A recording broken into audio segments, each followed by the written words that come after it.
अस्सलाम वालेकुम एवरीवन। उम्मीद है आप लोग खैरियत से होंगे। आज का जो वाक़या है वो मेरे दोस्त का है।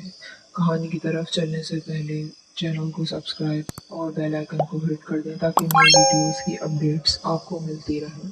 तो चलते हैं कहानी की तरफ। ये वाक़या मेरे दोस्त का है। वो बताता है कि जब भी बारिश होती थी तो वो अक्सर अपना बिस्तर उठा के छत पे चला जाता था सोने के लिए। सब घर वाले छत पर सो रहे हैं। गर्मियों की रात थी। अचानक रात को बारिश होने लगी तो सारे अपनी चादरें तकिए संभाले नीचे भागे।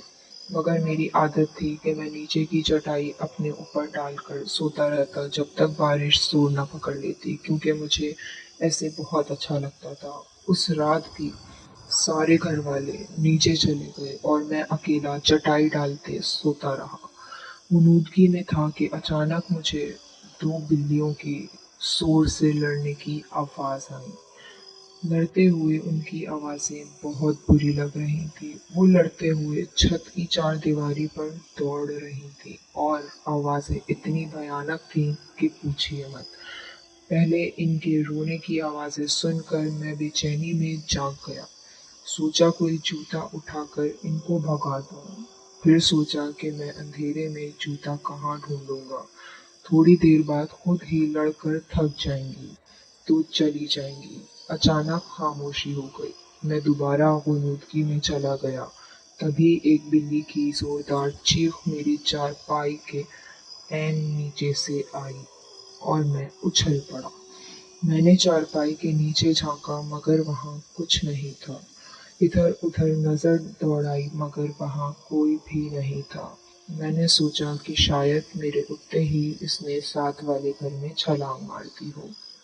मैं जूता अपने पास रख लिया कि अब अगर आए तो इसको नहीं छोड़ूंगा मैं दोबारा लेट गया और खुद को पुरसुकून करते करते थोड़ी देर बाद दोबारा नींद में चला गया। आँख तब खुली जब बिल्ली के गुर्राने की आवाज़ मैंने अपनी चारपाई की सीधी तरफ से महसूस की।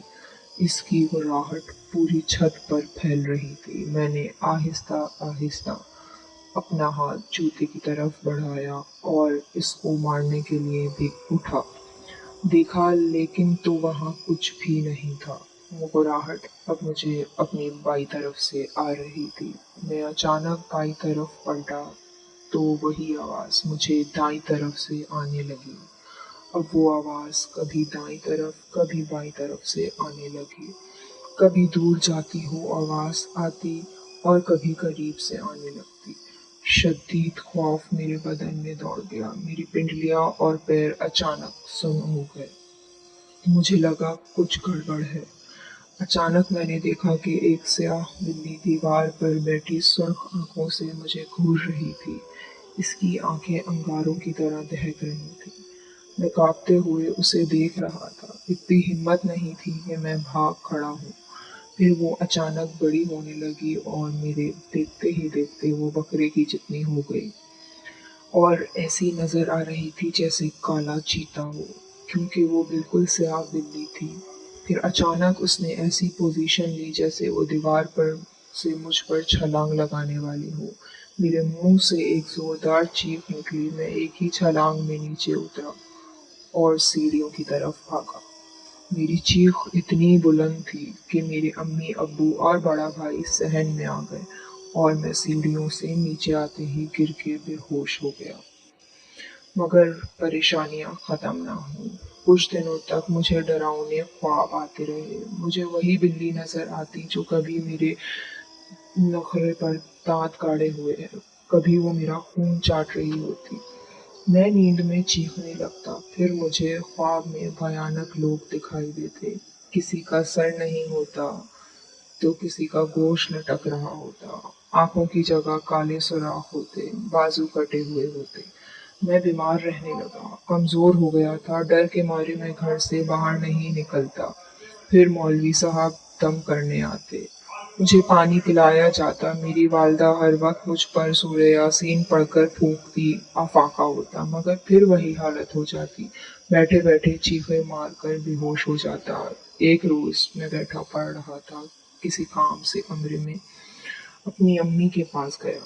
مجھے ایک دم ڈر سا لگا تھا۔ میں اپنی امی کے پاس گیا کہ وہ مجھ پر کچھ پڑھ کر پھونک دے۔ میری امی میری طرف پیٹ کیے الماری کھولے کپڑے تہہ کر رہی تھیں۔ میں نے امی کو پکارا مگر انہوں نے مجھے جواب نہیں دیا۔ میں نے ان کے قریب گیا اور ان کو آواز دی تو انہوں نے مجھے مڑ کر دیکھا مگر وہ میری والدہ نہیں تھیں۔ وہ خوفناک شکل کی عورت تھی۔ اس کا رنگ تانبے جیسا تھا، آنکھیں اس کی سرد اور منہ کا دہانہ بڑا تھا۔ وہ ہاتھ پھیلائے ہنسی چلی جا رہی تھی اور مجھے اپنی طرف بلا رہی تھی۔ اس کے دانت چمک رہے تھے۔ میں تو پہلے ہی ڈر کے اپنی والدہ کے پاس دم کروانے آیا تھا۔ اس عورت کی شکل دیکھی تو وہیں بے ہوش ہو گیا۔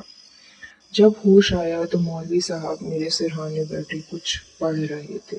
میرے ابو شدید پریشانی میں بیٹھے تھے۔ مولوی صاحب کے پوچھنے پر ان کو میں نے ساری بات بتائی تو وہ سوچ میں پڑ گئے۔ پھر اس طرح کے واقعات میرے علاوہ میرے گھر کے دوسرے افراد کے ساتھ بھی پیش آنے لگے۔ کبھی باتھ روم کا دروازہ اندر سے بند ہوتا، پانی کی آوازیں آنے لگتی، تھوڑی دیر بعد دروازہ کھل جاتا لیکن اندر کوئی نہ ہوتا۔ ایک بار ہم سب رات کو ٹی وی دیکھ رہے تھے کہ بجلی کا بٹن ٹھک سے اوپر ہوا اور بلب بجھ گیا۔